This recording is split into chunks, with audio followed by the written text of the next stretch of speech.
Ito na yun.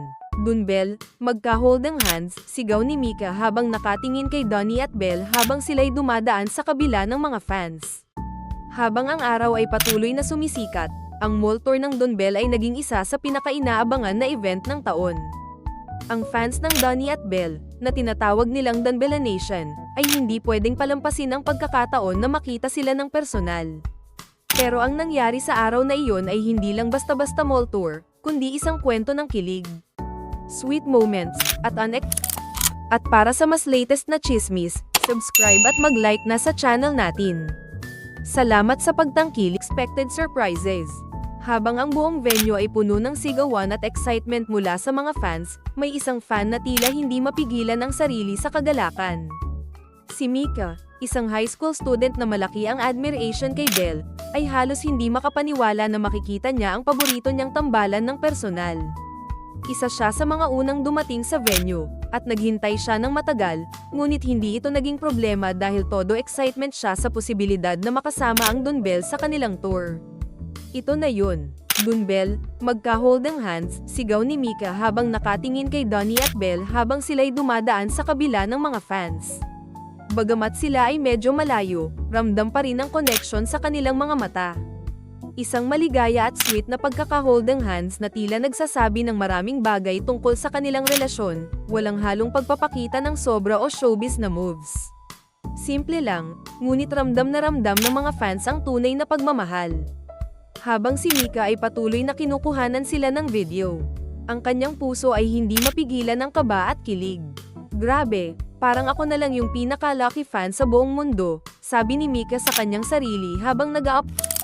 At para sa mas latest na chismis, subscribe at mag-like na sa channel natin. Salamat sa pagtangkilik upload ng video sa social media. Hindi niya naisip na sa simpleng video na iyon, magiging viral ito at magdudulot ng isang malaking wave ng positive reactions mula sa buong Dunbella Nation. Wala pang ilang minuto, umabot na sa libo-libo ang views ng kanyang post, at ang comment section ay punong-puno ng mga excited na reaksyon. Sobrang sweet nila. Kilig na kilig ako. Sana all may ganito, ang ilan sa mga paboritong comment na nakita ni Mika.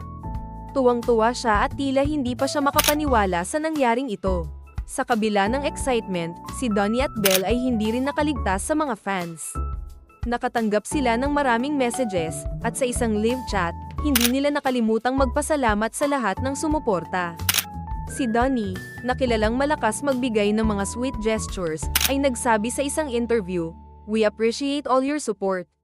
Hindi po namin magagawa ito nang wala kayo. Salamat sa walang sawang pagmamahal sa amin."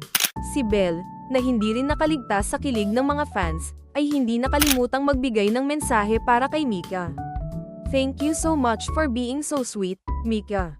Sana makita ko kayo lagi sa mga ganitong moments." Ang kanilang mga sagot ay lalong nagpapakita ng kanilang pagiging down-to-earth at genuine sa kanilang fans. At habang ang mall tour ay patuloy na nagaganap, hindi na lang si Mika ang naging center of attention. Marami pang fans ang dumating, ang bawat isa ay may kanya-kanyang kwento ng kilig at saya. Ang Dunbel, sa kanilang simpleng jet. At para sa mas latest na chismis, subscribe at mag-like na sa channel natin. Salamat sa pagtangkilik, gestures at pagiging natural sa bawat isa, ay tunay na nagniningning sa mata ng kanilang mga tagahanga. Kahit sa maliit na detalye, ramdam ang tunay na connection nila, sabi ng isang fan, hindi lang sila magka-love team, parang magkatropa sila na may tunay na bond. Walang pretensions. Ang mall tour ay nagtapos na puno ng mas maraming sweet moments at kilig na ibinigay ng Dunbel sa kanilang fans. Isang hapon na hindi malilimutan ng mga taga-suporta, at syempre, si Mika, na nagkaroon ng kwentong ipagmamalaki sa buong buhay niya.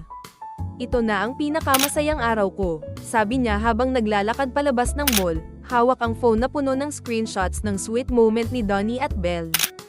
Matapos ang matagumpay na mall tour na iyon, nagpatuloy ang kilig sa bawat sulok ng internet. Si Mika, na naging instant Dunbel superfan, ay hindi na mapakali sa tuwa dahil sa mga reaksyong natanggap ng kanyang viral video. Isang araw, habang nagbabrowse siya ng social media, napansin niya na mayroong bagong update tungkol sa Dunbel. May isang espesyal na event na gagawin si Donnie at Belle sa isang mas maliit na mall sa kanilang susunod na tour, At ang lahat ng fans ay inaasahang magkakaroon ng pagkakataong makapag-interact ng personal sa magka-partner. Sana makita ko sila ulit, bulong ni Mika sa sarili, habang naglalagay ng reminder sa kanyang phone para hindi makalimutan ang event. Habang ang mga fans ay patuloy na nagpapakita ng suporta online, ang Dunbel ay abala rin sa pagpaplano ng kanilang mga susunod na mga events. Habang ang kanilang mga schedule ay punong-puno ng trabaho, laging bahagi ng kanilang plano ang makasama ang kanilang mga supporters.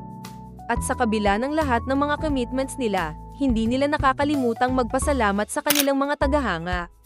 Alam nyo ba, ang saya namin tuwing nakikita namin yung mga simpleng gestures ng pagmamahal nyo. Yung mga comment nyo, yung mga messages, yun ang nagbibigay lakas sa amin araw-araw, ani Donnie sa isang live interview. Habang patuloy ang pagmamahal ng kanilang fans, ang isang malaking sorpresa ay naganap sa susunod na mall tour.